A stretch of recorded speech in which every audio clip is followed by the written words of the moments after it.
নমস্কার বন্ধুরা, শিবানী কিচেনে আপনাদেরকে স্বাগত। আজকে আমি চিকেন কারি করব, কিন্তু এই চিকেন কারিটা একটু অন্য ধরনের করব। দেখুন আমি কিভাবে করি। এর জন্য আমি হাফ কিলো চিকেন নিয়েছি, সাথে আলু নিয়েছি, কচু নিয়েছি, সাথে নিয়েছি লবণ নিয়েছি, জিরে গুঁড়ো, ধনে গুঁড়ো, হলুদ আর শুকনো লঙ্কা গুঁড়ো, আর নিয়েছি এই দেখুন পেঁয়াজ, কাঁচা লঙ্কা, রসুন আর টমেটো। এবার দেখুন আমি কিভাবে তৈরি করি। এই দেখুন একটা বাটিতে জল নিয়েছি।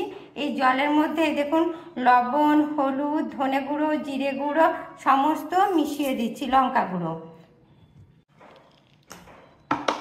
সাথে এর মধ্যে 2 চামচ এই দেখুন সর্ষের তেল দিয়ে দিলাম। দিয়ে এটাকে আমি প্রথমে ভালো করে ঘেঁটে নিলাম। দিয়ে এবার আমি এটাকে রেখে দেব। এবার প্রথমে চলুন এই যে টমেটো, কাঁচা লঙ্কা, পেঁয়াজ আর আদা রসুনকে একটু ভেজে নেব। তেলটা গরম হয়ে গেছে।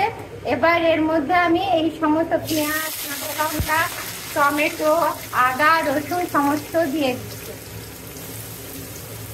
দিয়ে এটাকে আমি ভালো করে আগে ভেজে নেব।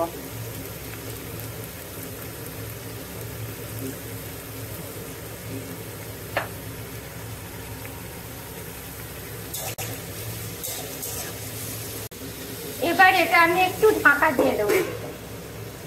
টমেটো, পেঁয়াজ, কাঁচা লঙ্কা, আদা রসুন সমস্ত ভাজা হয়ে গেছে। এবার আমি এগুলোকে তুলে নেব।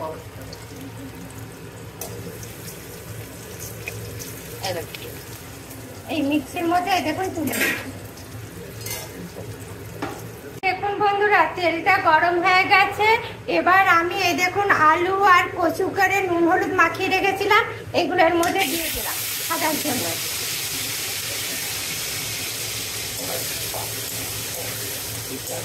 বন্ধুরা, কচুগুলো আর আলুটা ভাজা হয়ে গেছে লাল লাল। এবার এগুলোকে আমি তুলে নিই।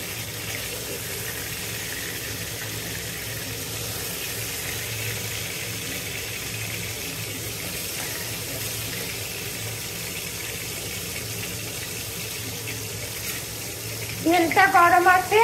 এবার এর মধ্যে এই দেখুন চিনি দিয়ে দিলাম। এই দেখুন চিনিটা লাল লাল হয়ে এসছে। 2টো শুকনো লঙ্কা দিলাম। এই দেখুন 2টো তেজপাতা দিলাম। আর এই দেখুন খাড়া মশলা দিয়ে দিলাম।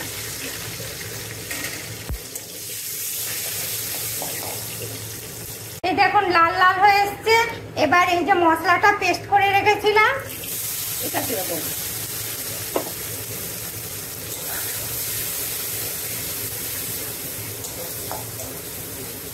এবার এর মধ্যে একটু মশলা ধোয়া জলটা দিয়ে দিচ্ছে। দেখুন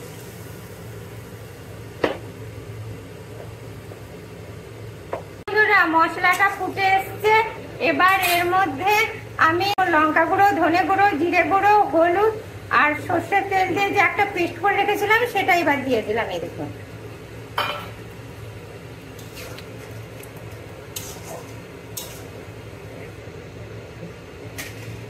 এবার এর মধ্যে আমি এই দেখুন আলু আর কচুটা ভেজে রেখেছিলাম সেটা দিয়ে দিলাম। এবার এর মধ্যে এই যে মাংসটা নুন হলুদ মাখিয়ে রেখেছিলাম সেটা এর মধ্যে দিয়ে দিলাম।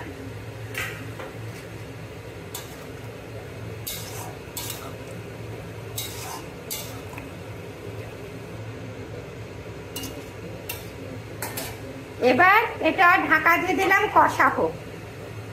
বন্ধুরা, কি দারুণ চিকেন কষাটা হয়েছে দেখেছেন। এবার আমি এটাকে নামিয়ে নেব। আপনারাও ঠিক এইভাবে চিকেন কষা করবেন, দারুণ খেতে লাগবে। আর আমার রেসিপিটা যদি আপনাদের পছন্দ হয় তবে লাইক করবেন, কমেন্ট করবেন, শেয়ার করবেন। এই দেখেছেন বন্ধুরা, কি দারুণ চিকেন কষাটা হয়েছে। মাংসটা কষা হয়ে গেছে। এবার এর মধ্যে আমি এই দেখুন জলটা গরম করে রেখেছিলাম দিয়ে দিচ্ছি। এটাকে আমি ঢাকা দিয়ে দেবো।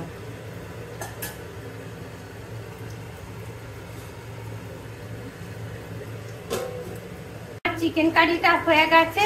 এবার আমি এর মধ্যে একটুখানি গাওয়া ঘি দিয়ে দেব। এই দেখুন, এটা খেতে টেস্টটাও ভালো হয় আর খুব সুন্দর গন্ধটাও বেরোয়। আপনারাও ঠিক এইভাবে চিকেন কারি করবেন, দেখবেন দারুণ খেতে লাগছে। এবার আমি এটাকে ঢাকা দিয়ে বন্ধ করে দেবো। এই দেখুন, দিয়ে ঢাকা দিয়ে